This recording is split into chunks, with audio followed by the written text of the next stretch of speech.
अच्छा, एक सवाल ये किया जाता है कि जितने ये आपने अपनी किताब में जो रेफरेंस दिए हैं, जिसमें अंसारियों की या छोटी जाति के खिलाफ जो लोगों ने गलत गलत बातें की, क्या इसके खिलाफ कोर्ट जाया जा सकता है? जैसे कि आपके खिलाफ लोग कोर्ट जाने की बात करते हैं, ये रेफरेंस आपका गलत है, आपने जो है मानहानि किया है, हमारी जात को गलत साबित किया है, तो इसी तरीके क्या जो और जात मतलब जो पसमानदा बिरादरियां हैं, क्या वो कोर्ट जा सकती हैं? आपको दैनिक अखबार ने जब मोहम्मद सल्लल्लाहु अलैहि वसल्लम का कार्टून छापा था, तो जो मुख्तलिफ कंट्रीज की सादात सादात बिरादरियाँ हैं, जो सैयद सैयद हैं, इसमें कतर, सऊदी अरब और जगहों के जो सादात हैं, उन्होंने कोर्ट में ये दाखिल करने की कोशिश की थी कि हम नबी करीम सल्लल्लाहु अलैहि वसल्लम की औलाद हैं, उनका कार्टून बनाना हमारे पूर्वज की तौहीन है। तो एज ए उनका लाइन एज होने की वजह से हम उन पर मानहानि मुकदमा करेंगे। ये उन्होंने मतलब इंटरनेशनल लॉ में, इंटरनेशनल कोर्ट में ये दावा पेश करने की कोशिश किया था, और सऊदी अरब के कोई एडवोकेट थे, उन्होंने इसको प्रोसीड किया था। ये तो एक कानूनी मैटर है, ये हम तो नहीं बता सकते, ये जो कानून था वो बता सकता है। अच्छा, सर, ये एक सवाल किया जाता है कि जैसे एपीजे अब्दुल कलाम का भी जन्मदिन गुजरा है, तो लोग कहते हैं कि वो तो ना बेदीन था, नास्तिक था, ठीक है, और उसकी जो है उसको हीरो बनाना ठीक नहीं है, जो भी एक बात कही जाती है, धार्मिक लोग जो इस पे बात करते हैं, मुसलमानों के जो धार्मिक लोग हैं, लेकिन सर सैयद भी उनके जो तफसीरुल कुरान है उस पे जो है यही सब आरोप लगते हैं कि उन्होंने जो है कब्र के अज़ाब को इनका इनकार कर दिया, जन्नत जहन्नम का इनकार कर दिया, ठीक है, फरिश्तों के एग्जिस्टेंस का इनकार कर दिया, जहाँ तक जो है मैंने पढ़ा है और जहाँ तक मुझे पता चला है। बाकी तो आप बेहतर बताएंगे तफसीरुल कुरान में क्या क्या क्या इनकी चीज़ों का इनकार किया, तो उसके आधार पर भी उनको काफिर कहा जाता है, काफिर इन द सेंस कि भाई इनकार करने वाला, कि वो नहीं मानते हैं। तो एक लाइन ये बताइए सर कि ये कैसे तय होता है कि कोई मुसलमान अब काफिर हो गया इस्लाम के पॉइंट ऑफ व्यू से, क्योंकि ये तो बहुत कंट्रोवर्शियल है ना, हर मसलक वाले दूसरे मसलक को काफिर ही बोल रहा है,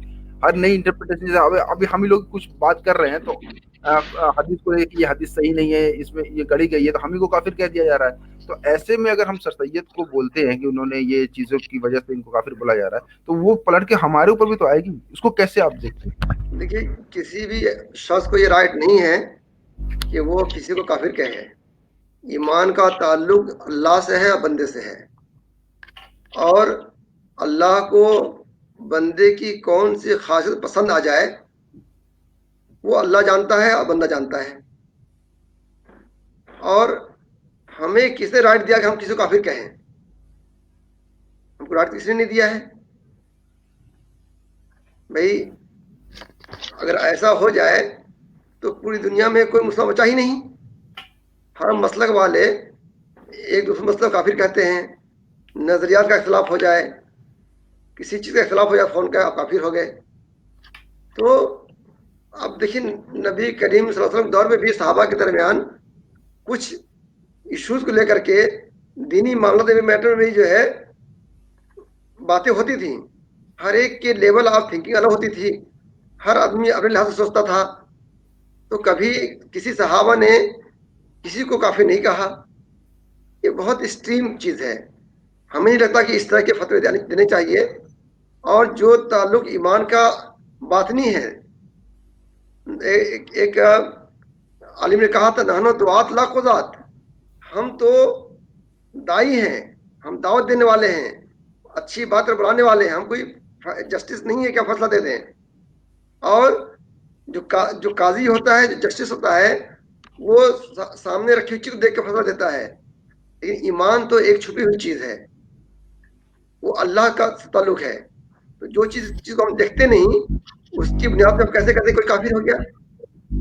ये बिल्कुल गलत अच्छा है ये। अच्छा, लेकिन एक सवाल यहाँ पे, ये सही सवाल है कि सैयदवाद की वजह से भी सर सैयद का बचाव हो जाता है।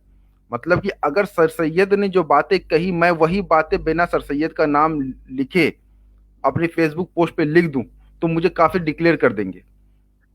देखिए, तो जिस उनका बचाव क्या क्या उनका बचाव इसलिए नहीं किया जा रहा है कि क्योंकि वो सैयद हैं? जैसे एक हम देखते हैं कि अगर कोई एक सैयद बंदा अच्छा या बुरा वो किसी तरह न्यूज में आता है तो वो चर्चा का विषय बन जाता है, ठीक है, देखिए, लेकिन जो है और ये कोई तो नहीं होता। ये तो सूफिया ने कहा है, उलमा ने कहा है। सूफिया ने कहा कि एक सैयद जो है, चाहे वो कितना बड़ा जुर्म न किया हो, मान लीजिए जो सबसे बड़े सूफी माने जाते हैं 12वीं सदी के इब्न इब्न अरबी, वो आजकल लिखते आजकल इर्तुगरुल की वजह से ज्यादा मशहूर हो गए हैं इब्ने अरबी। आपके ऊपर ये भी बात थी कि आप उनके बारे में गलत गलत बातें फैला रहे हैं।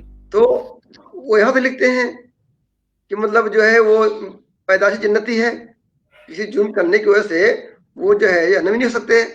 खुद मौलाना अहमद खान रहमतुल्लाह अलैह से पूछा गया कि क्या एक उस्ताद अपने शागिर्द को अदब सिखाने के लिए, पढ़ाने के लिए मार सकता है? तो उन्होंने कहा कि अगर कोई सैयद किसी गुनाह में मुब्तला हो जाए और उसकी वो जुर्म साबित हो जाए तो काजी उसको सजा तो देगा, लेकिन सिर्फ ये नियत करेगा कि शहजादे के पैर में कीचड़ लग गई थी, हम उसकी सफाई कर रहे हैं। जब काजी को ये हुक्म है तो उस्ताद की क्या हैसियत है? इस तरह के फतवे, इस तरह के नजरियात, और जो तकद्दुस पैदा किया गया इस्लाम में तकद्दुस इस्म नहीं है कहीं। नबी करीम सल्लल्लाहु अलैहि वसल्लम के अलावा कोई भी ज़ात कमेंट से बाहर नहीं है, तनकीद से बाहर नहीं है। सिर्फ रसूल और नबी ही जो है मासूम होते हैं, जो सुन्नी इस्लाम के लिहाज से। तो इसकी वजह से भी जो है लोगों ने छुपाने की कोशिश किया। और जिस मुल्क में हम रहते हैं वहाँ पे जातिवादी बहुत व्यवस्था बहुत दिनों से चली आ रही है। ये हमेशा होता रहा है, जो बिरादरान में होता है वहाँ भी होता है कि फला काश का तो छुपा लो, फला काश को बढ़ा दो।